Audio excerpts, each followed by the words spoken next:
pembacaan kita pada saat ini.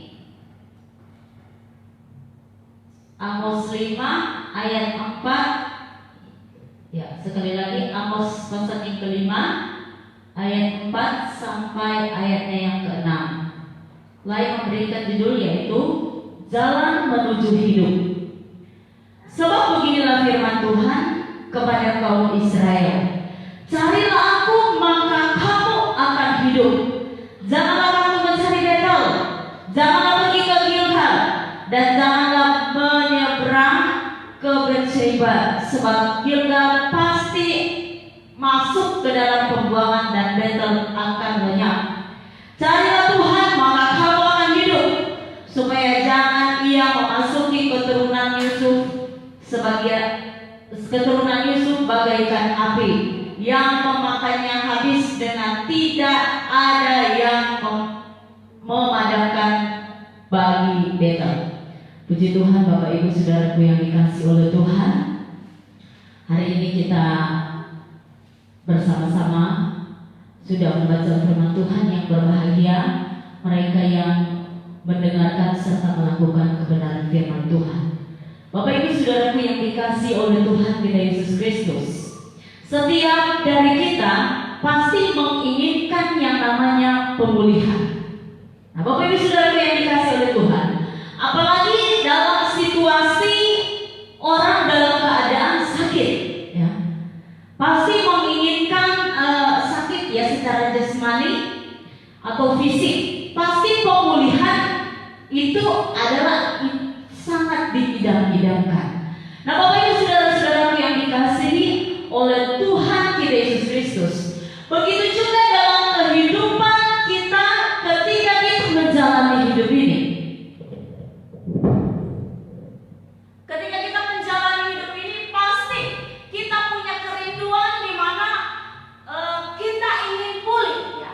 Nah, Bapak Ibu saudara-saudaraku yang dikasihi oleh Tuhan kita Yesus Kristus, bukan hanya dari segi kesehatan saja kita ingin pulih, tetapi dari segi ekonomi pasti, ya. Segi ekonomi, dari segi usaha, terutama dari segi kerohanian kita ingin pulih. Nah, Bapak Ibu Saudara yang dikasihi oleh Tuhan, pada saat pagi hari ini kita akan mau belajar bersama-sama kebenaran firman Tuhan, yaitu pemulihan. Nah, Bapak Ibu yang dikasihi Tuhan, jadi kita akan belajar bersama-sama kebenaran firman Tuhan hari ini, yaitu pemulihan. Bagaimana caranya supaya kita bisa pulih dari berbagai segi kehidupan kita? Nah, pada pagi hari ini kita akan mau belajar bersama-sama kebenaran firman Tuhan. Yang pasti Bapak Ibu yang dikasihi oleh Tuhan, kita harus mengetahui bahwa pulih itu adalah kerinduan Tuhan yang sangat besar bagi setiap orang yang percaya kepada Tuhan. Jadi sekali lagi, pulih itu adalah kehendak Tuhan bagi setiap orang yang percaya kepada Tuhan. Nah, Bapak Ibu yang dikasihi oleh Tuhan, bagaimana supaya kita bisa pulih dalam bagian ini? Yang pertama, Bapak Ibu, adalah bertobat. Jadi yang pertama adalah bertobat. Bertobat artinya berpaling dari, gitu ya. Artinya berpaling dari kehidupan kita yang lama yang tidak memuliakan nama Tuhan. Itu artinya bertobat. Atau salah kata tobat, menyesal akan dosa, perbuatan jahat, berniat memperbaiki tingkah laku atau perbuatan kita yang tidak baik untuk kembali kepada Tuhan. Nah, Bapak Ibu, sama-sama kita akan melihat bersama-sama di dalam pembacaannya, di dalam ayat yang kelima, di situ dikatakan, janganlah kamu mencari Betel, janganlah pergi ke Gilgal, dan janganlah menyeberang ke Beersheba, sebab Gilgal pasti akan masuk ke dalam pembuangan dan Betel akan lenyap. Nah, Bapak Ibu saudara-saudaraku yang dikasihi oleh Tuhan kita Yesus Kristus, sebetulnya apa ini Betel, apa ini Gilgal? Nah, Bapak Ibu yang dikasihi Tuhan, ini adalah tempat ibadah orang Israel pada waktu itu. Jadi tempat ibadah orang Israel pada waktu itu. Nah, Bapak Ibu saudara-saudaraku yang dikasihi oleh Tuhan kita Yesus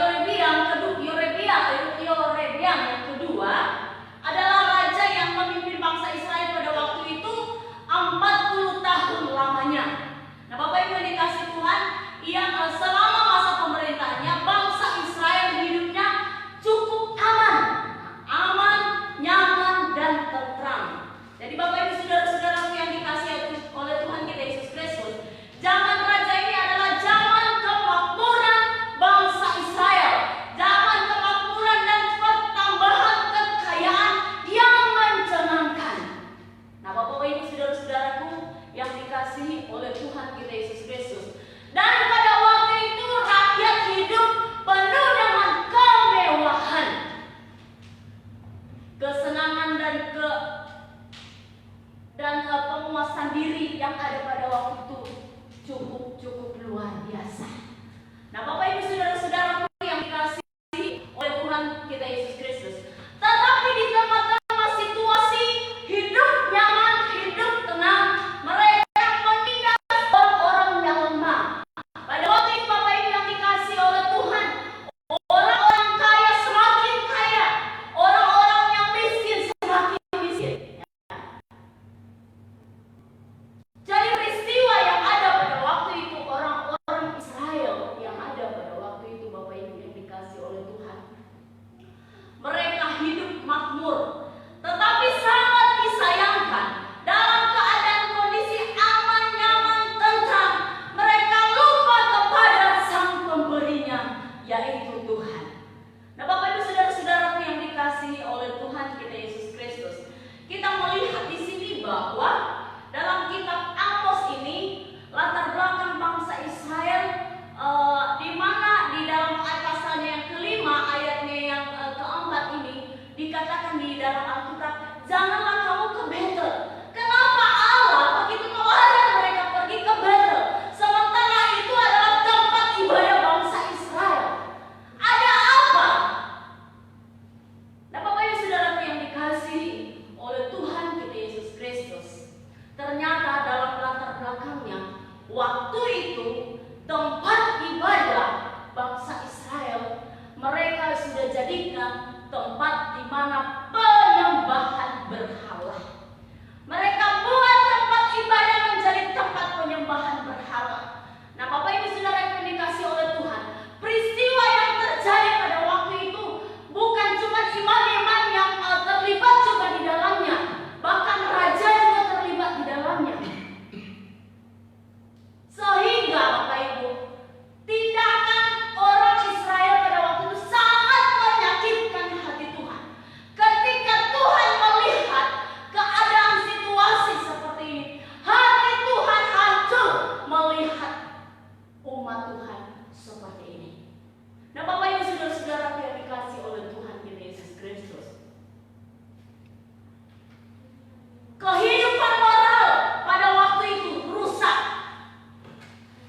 Nah, kalau melihat secara jasmani, mereka hidup aman, kebutuhan mereka hidup mewah pada waktu itu, tetapi sangat disayangkan ya, kekayaan yang mereka miliki, mereka lupa kepada Sang Pemberinya. Sehingga Bapak Ibu yang dikasihi oleh Tuhan kita Yesus Kristus, ketika mereka merasa bahwa mereka sudah kuat, ketika mereka merasa aman, disitulah mereka seenaknya melakukan hal yang tidak memuliakan nama Tuhan. Bapak Ibu yang dikasihi oleh Tuhan, pergumulan kita yang paling berat, saya mau katakan bahwa bukan di waktu kita kaya, tetapi bukan di waktu kita susah Bapak Ibu ya, tetapi di waktu kita kaya. Kenapa? Ini terbukti juga bagi bangsa Israel ya, pada waktu itu. Ketika mereka hidup nyaman, ketika mereka hidup sejahtera, ketika mereka hidup berkecukupan, mereka lupa kepada Sang Pemberi. Nah, Bapak Ibu saudara-saudara yang dikasihi oleh Tuhan, sehingga seenaknya mereka melakukan hal-hal yang tidak menyenangkan hati Tuhan. Mereka sudah merasa bahwa sudah tidak ada bangsa lain lagi menindas mereka. Mereka punya kekuatan yang luar biasa pada waktu itu. Nah, Bapak Ibu, saking senangnya mereka lupa, sehingga tempat ibadah mereka jadikan tempat penyembahan berhala pada waktu itu. Sehingga Bapak Ibu yang dikasihi oleh Tuhan, Allah melihat kondisi ini, begitu sakitnya hati Tuhan melihat umatnya yang lupa diri ya, melihat umatnya yang lupa kepada sumbernya. Bapak Ibu yang dikasihi oleh Tuhan, sehingga Tuhan memakai Nabi Amos ya. Tuhan memakai Nabi Amos ini untuk menyampaikan pesan Tuhan kepada mereka. Nah, Bapak Ibu yang dikasihi Tuhan, untuk menyampaikan maksud isi hati Tuhan kepada mereka. Bapak Ibu yang dikasihi Tuhan, kita melihat di dalam pasal-pasal sebelumnya. Di sini dikatakan ibadah orang Israel tidak diindahkan oleh Tuhan. Kenapa? Karena ibadah mereka ibadah yang munafik. Nah, ibadah yang sudah tidak diinginkan lagi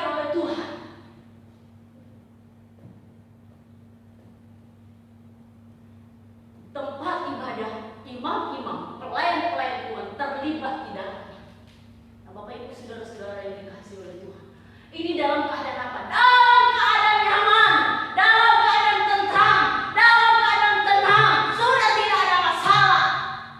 Mereka melakukan hal yang demikian. Bapak Ibu, Tuhan memakai Nabi Amos untuk datang menegur mereka. Siapa Nabi Amos ini? Nabi Amos ini berasal dari Tekoa dalam sejarah Alkitab.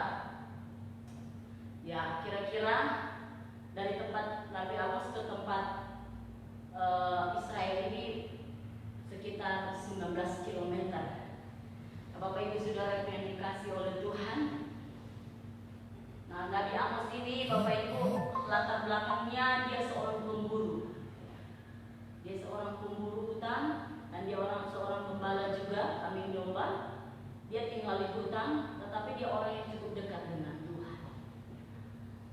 Sehingga dalam kondisi umat Israel, dalam kondisi umat Tuhan, umat pilihan Allah yang sudah menyakiti hati Tuhan, Tuhan pakai Amos ini untuk mengingatkan mereka. Nah Bapak Ibu saudara-saudaraku yang dikasihi Tuhan, Tuhan mengatakan di dalam Amos ini bahwa akan ada malapetaka untuk mengingatkan mereka, untuk menegur akan kehidupan mereka yang tidak mau bertobat. Nah Bapak Ibu saudara-saudaraku yang dikasihi oleh Tuhan, kenapa? Karena Tuhan menginginkan umat pilihan Allah itu menjadi saksi bagi bangsa lain, menjadi saksi bagi orang lain, bukan jadi batu sandungan. Nah Bapak Ibu saudara-saudaraku yang dikasihi oleh Tuhan kita Yesus Kristus, begitu juga dengan kita. Tuhan menginginkan kita orang percaya kepada Tuhan menjadi saksi bagi orang lain. Bapak Ibu saudara-saudaraku yang dikasihi di dalam Tuhan kita Yesus Kristus, di dalam pasalnya yang kelima ini, dalam ayatnya yang keempat ini Bapak Ibu, ketika Amos menyampaikan sangat berbeda dengan pasal-pasal yang sebelumnya. Karena di dalam pasal-pasal sebelumnya ketika Amos menegur kepada bangsa Israel cukup keras, cukup tegas. Tetapi di dalam pasal yang kelima ayat 4 ini sebetulnya ada himbauan Nabi Amos bagaimana supaya bangsa itu bisa kembali, bisa bertobat. Kalau bisa kalian itu kembali datang kepada Tuhan, bertobat. Jangan lagi hidup yang tidak memuliakan Tuhan. Jangan lagi seperti pura-pura datang beribadah, tetapi tidak ada pertobatan di dalam dirinya. Nah Bapak Ibu saudara-saudara yang dikasihi oleh Tuhan kita Yesus Kristus, kerinduan Nabi Amos dalam pasal yang kelima ayat yang keempat sampai 6 sangat besar ya. Himbauan sangat besar umat untuk bertobat. Bapak Ibu saudara-saudara yang dikasihi oleh Tuhan kita Yesus Kristus, Amos mengatakan bahwa bencana pasti akan terjadi, tetapi masih ada kesempatan kalau engkau bertobat, kalau engkau berbalik kepada Tuhan. Tetapi sangat disayangkan waktu itu dalam pasal seterusnya akan bangsa Israel menolak akan nubuatan Amos. Nah Bapak Ibu saudara-saudara yang dikasihi oleh Tuhan Yesus Kristus, yang mau katakan bahwa di dalam Alkitab ada satu contoh yaitu kota Niniwe. Kota Niniwe ketika Tuhan berkata bahwa kepada Yunus, engkau harus menyampaikan berita kepada Niniwe bahwa Tuhan akan mengembalikan kota ini. Karena apa? Karena kejahatan mereka telah sampai kepadaku. Kalau kalian tidak bertobat, sebentar lagi Tuhan akan menghancurkan kota Niniwe ini. Nah Bapak Ibu yang dikasihi oleh Tuhan, ketika orang-orang Niniwe mendengar berita yang demikian, apa yang mereka lakukan? Mereka bertekuk lutut di hadapan Tuhan, meminta ampun kepada Tuhan. Bapak Ibu yang dikasihi oleh Tuhan, saya mau katakan bahwa pertobatan adalah awal dari pemulihan.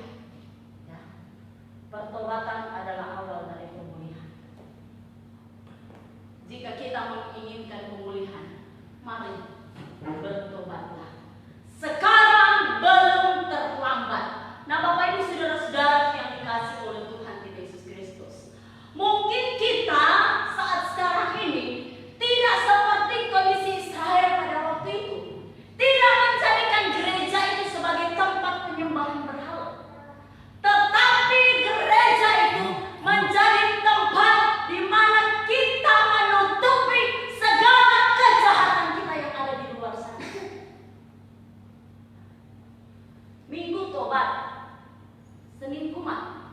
Nah, gitu ya. Kalau minggu datang minta ampun sama Tuhan.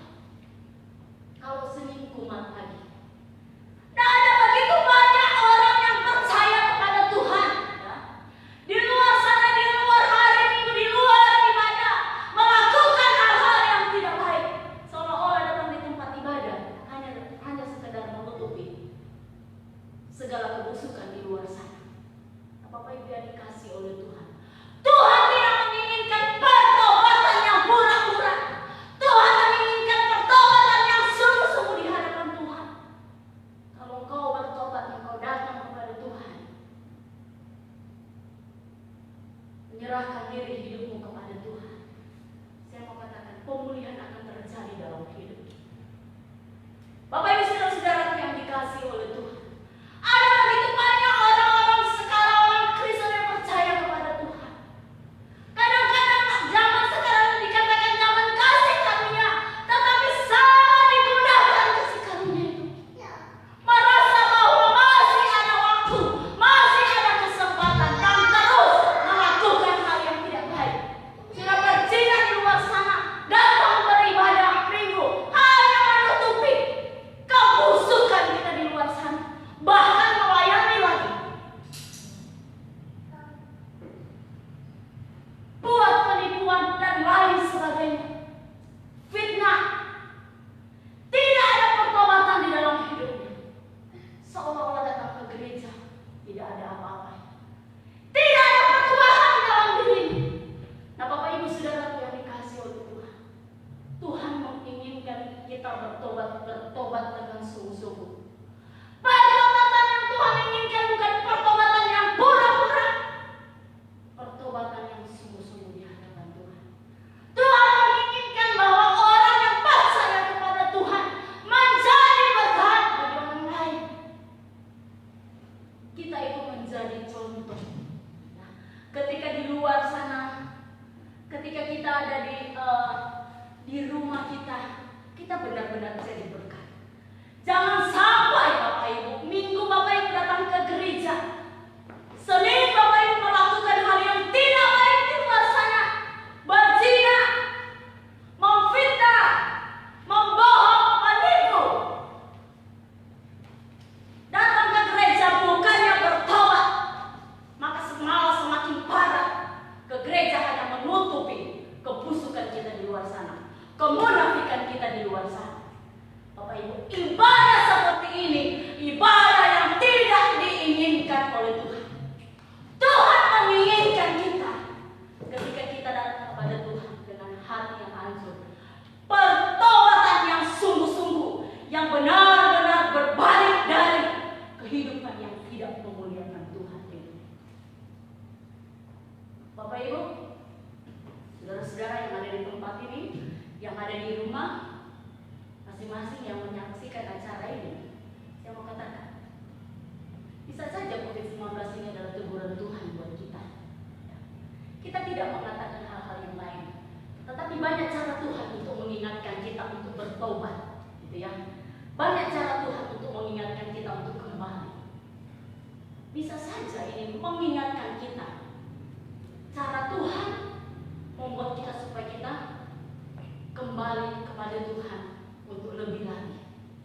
Nah, Bapak Ibu saudara-saudara yang dikasih oleh Tuhan kita Yesus Kristus, bisa saja saya tidak mau mengatakan bahwa ini sepenuhnya ya, COVID-19 ini sepenuhnya teguran Tuhan untuk kita saja gitu ya, untuk hal-hal yang lain. Tetapi saya mau katakan bahwa bisa saja salah satunya Tuhan menegur kita dengan ini. Nah, Bapak Ibu, saya mau katakan bahwa dalam peristiwa ini, kalau orang tidak mau bertobat juga, sekali lagi, kalau dalam peristiwa COVID-19 ini membuat orang juga tidak mau sadar akan kesalahannya, saya mau katakan Tuhan punya cara lebih dahsyat lagi membuat engkau bertobat. Bapak Ibu saudaraku yang dikasih oleh Tuhan kita Yesus Kristus, Tuhan yang tahu keadaan Bapak Ibu, Tuhan yang tahu kehidupan Bapak Ibu tempat ini, di rumah yang mengikuti siaran langsung ini. Tuhan yang tahu keadaan kita.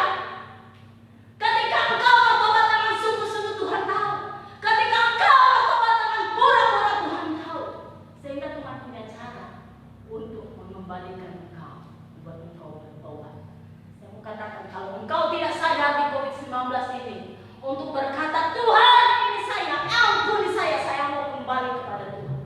Kalau engkau tidak menyadari Tuhan punya cara lebih dahsyat untuk membuat engkau kembali kepada Tuhan. Bapak Ibu yang dikasih Tuhan, saya mau katakan bahwa mari bertobatlah. Kalau sebelum COVID-19 ini engkau menganggap kalau satu tempat ibadah itu hanya sekedar saja datang ke gereja, hanya mengikuti liturgi saja, hanya menjamin pendeta saja, atau datang ke gereja hanya sekedar supaya menutupi kebusukan kita di luar sana, kemunafikan kita di luar sana, tidak berubah. Ke gereja tiap minggu, ke gereja sama aja, pulang ke gereja Carlota jalan terus, ya, ngerumpi jalan terus, menjelekkan orang lain dan lain sebagainya. Tidak ada pertobatan dalam dirinya. Kata-katanya keluar semua yang tidak baik. Nah, Bapak Ibu saudara-saudara yang dikasih oleh Tuhan Yesus Kristus, Tuhan menginginkan umat pilihannya menjadi berkat bagi orang lain. Ya. Tuhan menginginkan kita yang hidup dalam kasih karunia ini, kita hidup bertobat. Bapak Ibu pasti ingin dipulihkan oleh Tuhan. Amin. Kalau Bapak Ibu ingin dipulihkan oleh Tuhan, mari Bapak Ibu yang dikasih oleh Tuhan, kita bertobat. Ya. Banyak hal yang kita lakukan di luar sana, siapa yang tahu? Pendeta tidak akan tahu. Yang tahu itu Bapak Ibu sendiri yang tahu, yang ada di rumah, dan Tuhan yang tahu. Tapi ada satu, setan juga tahu.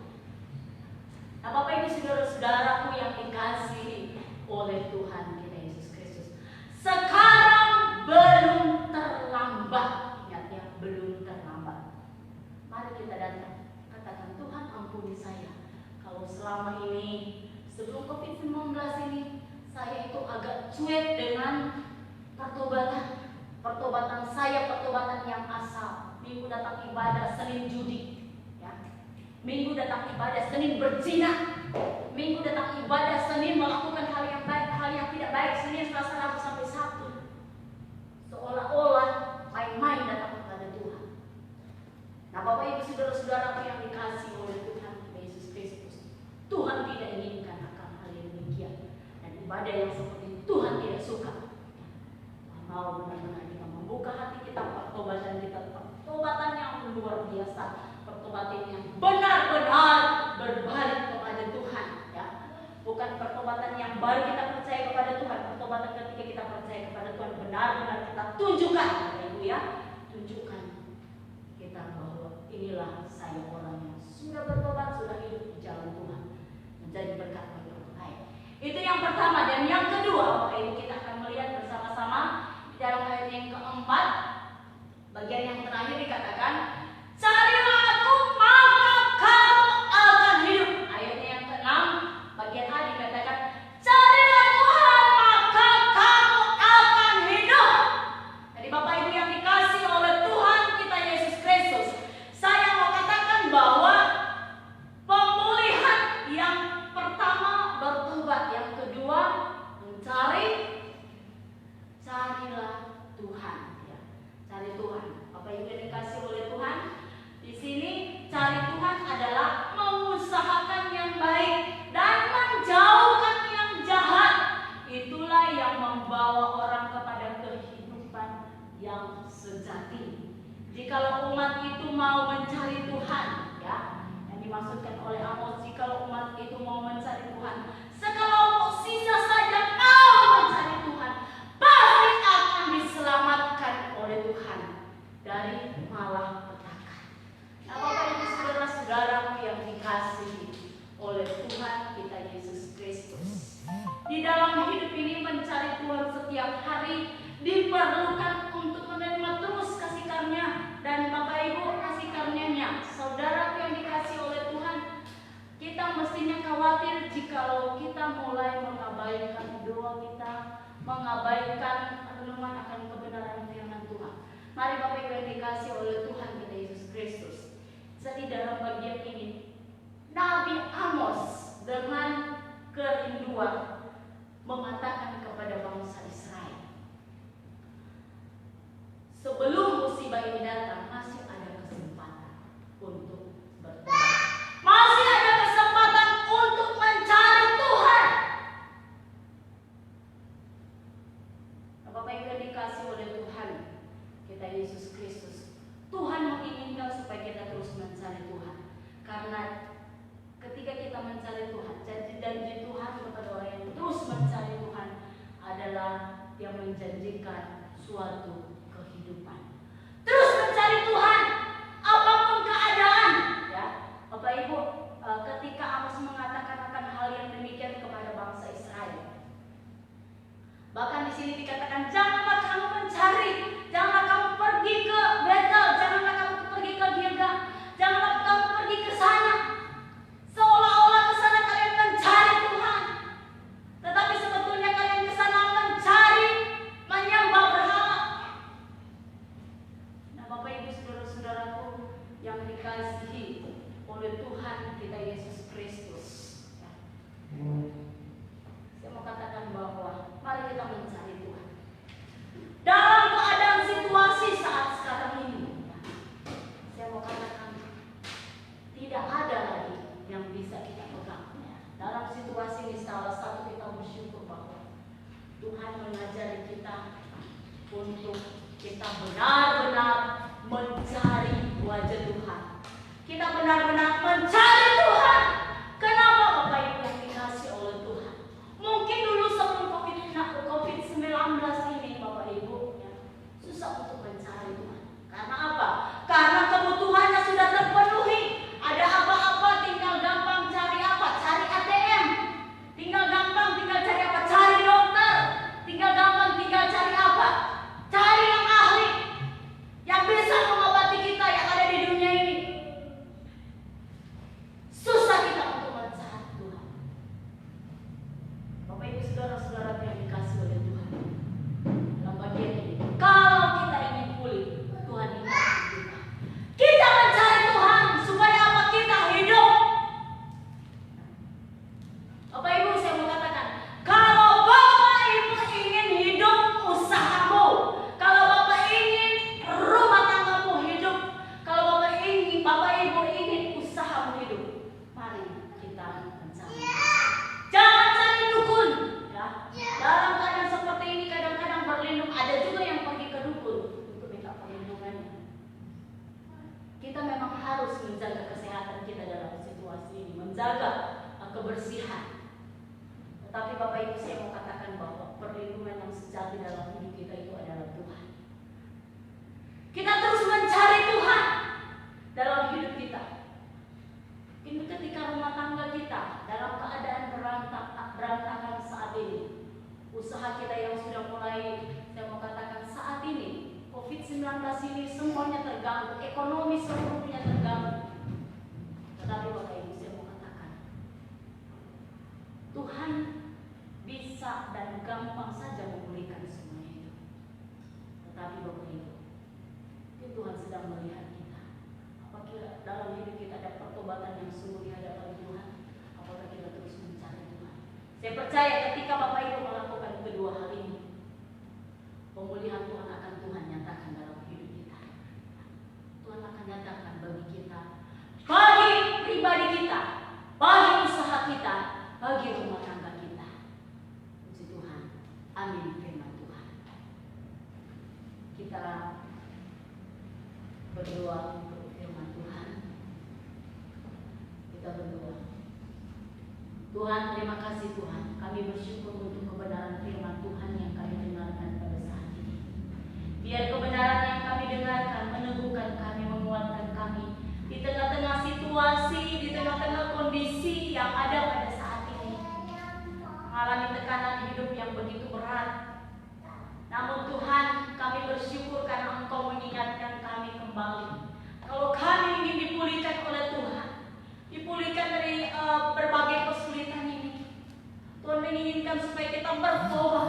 Tuhan menginginkan supaya kita mencari wajah Tuhan. Tuhan, ampunilah kami Tuhan.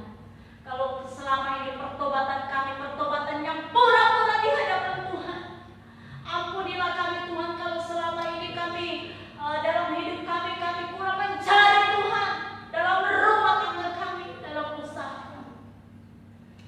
Tuhan, Engkau menyelidiki setiap hati kami. Engkau mengenal setiap pribadi kami saat ini. Saat ini Tuhan, dengan hati yang hancur kami datang kepadamu Tuhan. Dengan hati yang hancur kami datang di hadapan hadirat-Mu Tuhan. Datang memohon pengampunan kepada Engkau Tuhan. Engkau mengampuni kami Tuhan. Ampuni kesalahan kami. Ampuni dosa kami Tuhan. Dan kami akan terus mencari Engkau. Sebab kami tahu yang bisa memulihkan hidup kami, yang bisa memulihkan usaha kami, yang bisa memulihkan kerohanian kami, yang bisa memulihkan rumah tangga kami, hanya Engkau Tuhan kami. Terima kasih Tuhan. Berkati semua yang telah mengikuti siaran ini. Ketika mereka mendengarkan firman Tuhan, Tuhan berkati mereka semua.